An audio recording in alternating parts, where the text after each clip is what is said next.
हम जिस टॉपिक पे बात कर रहे हैं वो है द पावर ऑफ आयोटा। हम चैप्टर नंबर 1 स्टार्ट किया हुआ था जिसमें हमने कॉम्प्लेक्स नंबर्स, उनकी एडिशन, उनकी सब्ट्रैक्शन, उनकी मल्टीप्लिकेशन एंड डिवीजन जो है वो सीखी। इसी को आगे हम मज़ीद जो है क्वेश्चंस हमारे रह गए थे पहली एक्सरसाइज के, उसको कंटिन्यू करते हैं। 5वां चैप्टर हमारा ऑलरेडी कंप्लीट हो चुका था। तो पावर ऑफ आयोटा बेसिकली जो है वो किस तरह से, यानी आयोटा की जो पावर है उसके बारे में हमने बात करनी है। तो सबसे पहले आप ये देखें, हम ये ऑलरेडी पढ़ भी चुके हैं कि आयोटा बेसिकली क्या है। तो the unit whose square is -1, यानी हमारे पास जो है वो ये इस्तेमाल की जाती है। और उसके बाद हमने ये भी सीखा, क्या सीखा कि प्रॉपर्टीज़ की क्या थी कि बेसिकली x² + 1 = 0 में हमारा जो सॉल्यूशन आयोटा है वो जो आता है। Unlike real numbers, iota is purely imaginary and residues on the vertical axis of the Argand plane. हमने आर्गन प्लेन में उसको ड्रॉ करना भी सीखा। और अब हम जो बात करने जा रहे हैं वो है आयोटा के बारे में कि आयोटा की अगर हमारे पास कोई भी पावर होगी, आयोटा की पावर हमारे पास कोई भी होगी, जैसे कि एन मीन कोई सा भी नंबर यहाँ पे रखा जाए, यानी नेचुरल नंबर में से ले लें। सबसे पहले बात करेंगे पॉजिटिव इंटीजर्स और फिर हम बात करेंगे नेगेटिव इंटीजर्स की। Whatever the power may be of the iota, the answers will of the form are 4।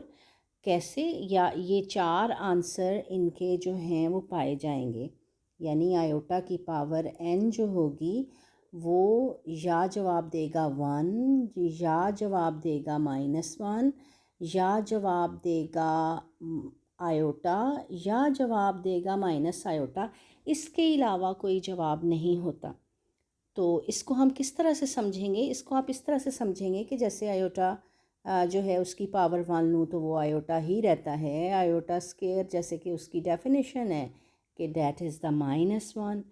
और अगर हम आयोटा की पावर 3 लेते हैं तो आपको पता है आयोटा स्क्वायर इंटू आयोटा लिखा जा सकता है, डैट इज़ माइनस आयोटा।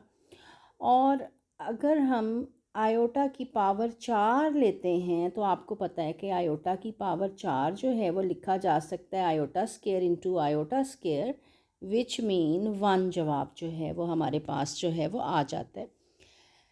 तो हमें जैसे ही हम आयोटा की पावर 5 पे जाते हैं तो आप देखें कि ये रिपीट होना शुरू हो जाएंगे।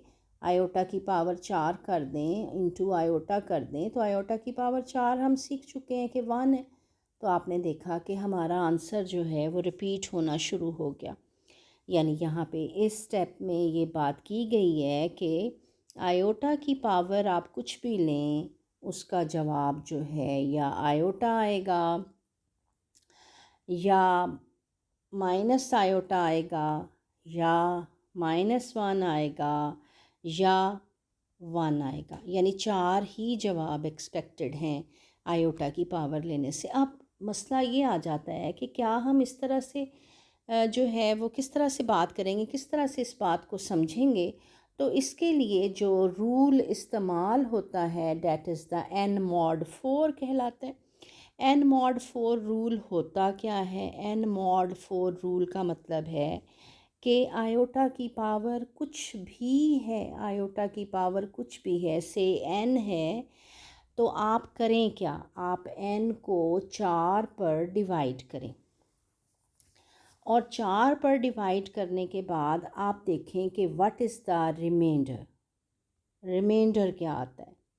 ठीक है, जैसे आप देखें कि आयोटा की पावर मैं कहती हूँ 5, तो आयोटा की पावर 5 यानी n की जगह पर 5 हो गया है, तो 5 को मैं डिवाइड करूँगी 4 पे।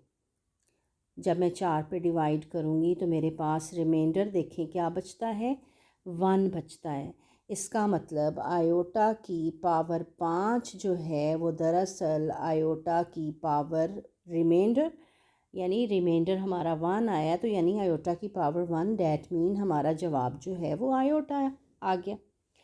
तो डैट मीन्स n mod 4 का मतलब है कि आयोटा की पावर कुछ भी हो, आपने करना क्या है कि जो पावर आपके पास है उसको आपने करना है 4 पर डिवाइड। जैसे ये देखें, आयोटा की पावर 2023 है।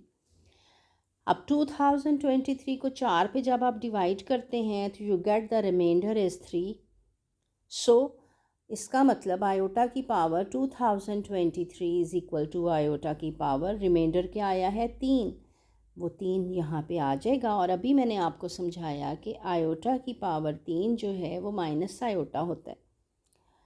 तो यहाँ से हमें अंदाज़ा हुआ कि किस तरह से हम इस कंसेप्ट को, यानी n mod 4, यानी जो पावर है उसको 4 पे डिवाइड करके जो रिमाइंडर आया करेगा वो जवाब हुआ करता है। तो ये बेसिक कंसेप्ट है कि किस तरह से हम फिर मैं दिखा देती हूँ। ये कोर साइक्लिक पैटर्न है। कोर साइक्लिक पैटर्न क्या है? दिस वन इज़ आयोटा की पावर 1 इज़ आयोटा, आयोटा की पावर 2 को हम -1 कहते हैं, आयोटा की पावर 3 को हम माइनस आयोटा कहते हैं, और आयोटा की पावर 4 को हम 1 कहते हैं। ठीक है, उसके बाद फिर रिपीट होना शुरू हो जाते हैं हमारे रिज़ल्ट।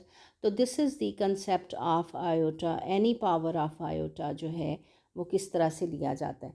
अभी हम बात करें कि पावर जो है वो हमारे पास पॉजिटिव थी आयोटा की, तो हमें ये काम करना पड़ा। ये देखिए, उसने बताया है कि अगर रिमाइंडर 4 पर तकसीम करने पर 1 आया है तो आपका आयोटा की पावर 1 रहेगी, 2 रिमाइंडर आया है तो 2 रहेगी, 3 रिमाइंडर 4 पर तकसीम करने से आया। तो ये सिलसिला जो है वो हमारे पास जो है। अब जो हम बात करेंगे कि अगर हमारे पास नॉन नेगेटिव इंटीजर थे, ये उनके लिए बात की। और अब हम बात करेंगे कि अगर हमारा